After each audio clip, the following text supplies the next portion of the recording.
আমরা হচ্ছে কৃষি সচিবের পদত্যাগ চাচ্ছি। উনি আওয়ামী লীগের দোসর ফ্যাসিবাদী, তো আমরা চাচ্ছি যে উনি যাতে উনি হচ্ছে পুনর্বাসন করতেছে, আবার সব আওয়ামী লীগকে পুনর্বাসন করতেছে। তো এটা তো আমাদের দাবি না। আমরা এতদিন যে আন্দোলন করছি, এই গণ অভ্যুত্থান, এটা তো আমাদের মানে কাম্য না। তো এর জন্য আমরা চাচ্ছি ওনার পদত্যাগ। যতক্ষণ না আমাদের দাবি মেনে নিচ্ছে, আমরা ততক্ষণ এখানে অবস্থান করবো, আমাদের কর্মসূচি অব্যাহত থাকবে। পদত্যাগ করলে উনি তো থাকছে না, তাহলে অন্য কেউ আসবে যে ওই সিটটা ডিজার্ভ করে, সে আসবে। তাহলে সে আবার নতুন করে হয়তো ওইভাবে কাজটা গুছাবে। আমরা মশাল মিছিল করেছি, অবস্থান কর্মসূচি করেছি, বিক্ষোভ করেছি শান্তিপূর্ণভাবে, রাতে মশাল মিছিল করেছি, আমরা রাজু ভাস্কর্যে দাঁড়িয়েছি, কিন্তু আমাদের কোনো কথাই তারা সায় দিচ্ছে না। যার কারণে আমরা বাধ্য হয়েছি আজকে রাস্তায় অবস্থান করতে। আমরা যখন রাস্তায় অবস্থান করি তখন পুলিশ বিভিন্নভাবে আমাদেরকে বোঝানোর চেষ্টা করছেন এবং আমরা তাদেরকে বোঝাতে সক্ষম হয়েছি যে আমরা দাঁড়িয়েছি ফ্যাসিস্টদের বিরুদ্ধে। আমরা চাই না আমাদের রক্তের উপর দিয়ে গিয়ে কোনো ফ্যাসিস্ট সুবিধা নেই, যারা আগেও সুবিধা নিয়েছে।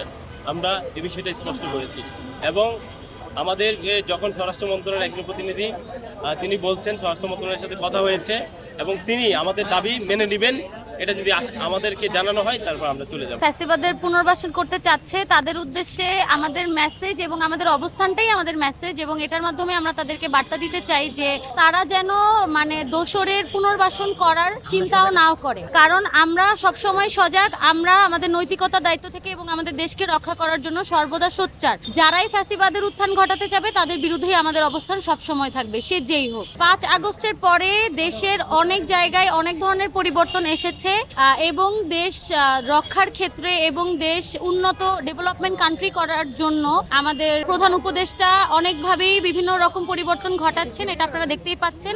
এবং তার সাথে এই যে বিভিন্ন বড় বড় চেয়ারে যে ফ্যাসিস্টদের দোসররা এখনো বসে আছে, এখনো অবস্থান করছে এবং তারা যে একটা বিরোধী চক্রান্ত চালাচ্ছে, তাদের বিরুদ্ধে অবস্থান করেই আমরা এই বার্তাটি দিতে চাচ্ছি যে দেশ রক্ষার জন্য আমরা সর্বদা ফ্যাসিস্টদের বিরুদ্ধে। 5 আগস্টের আগে তারাই আন্দোলনগুলো বৈধতা দিয়ে গিয়েছিল, তো আমরা তারই পরিপ্রেক্ষিতে আমরা দেখতেছি বিভিন্ন মন্ত্রণালয়গুলোতে এই যে সচিব ডিজি তারা অবস্থান করতেছে, বিশেষ করে কৃষি মন্ত্রণালয়ে তারা হাসিনার দোসর, তারা এখনো বসে আছে। আমরা বেশ কয়েকবার প্রধান উপদেষ্টা কার্যালয়ে স্মারকলিপি দিয়েছি, কিন্তু তাতে দেখলাম তারা আমাদেরকে আশ্বাস দিলেও তাতে দেখলাম যে কোনোভাবেই ফ্যাসিস্টরা আমাদের কোনোভাবেই টনক নড়ছিল না। আর পরবর্তীতে আসলে আমরা এবং আমাদের প্রতিনিধিরা সহ একসাথে আমরা এটার বিবেচনা করবো আর কি, যে কী করা যায়। তবে আমরা চাইবো মানুষেরও যাতে খুব বেশি দুর্ভোগ না হয়, পাশাপাশি যাতে আমাদেরও দাবিগুলো আদায় হয়, কারণ আমাদের মূল লক্ষ্য কিন্তু এই ফ্যাসিস্টরা যখন আপনার এদের হাত থেকে ক্ষমতা যখন নিয়ে নেওয়া হবে তখনই মানুষ, আমি আশা করি যে ভালো থাকবে, কারণ এদের হাতে ক্ষমতা থাকলে তো মানুষ ভালো থাকার কোনো কথা না,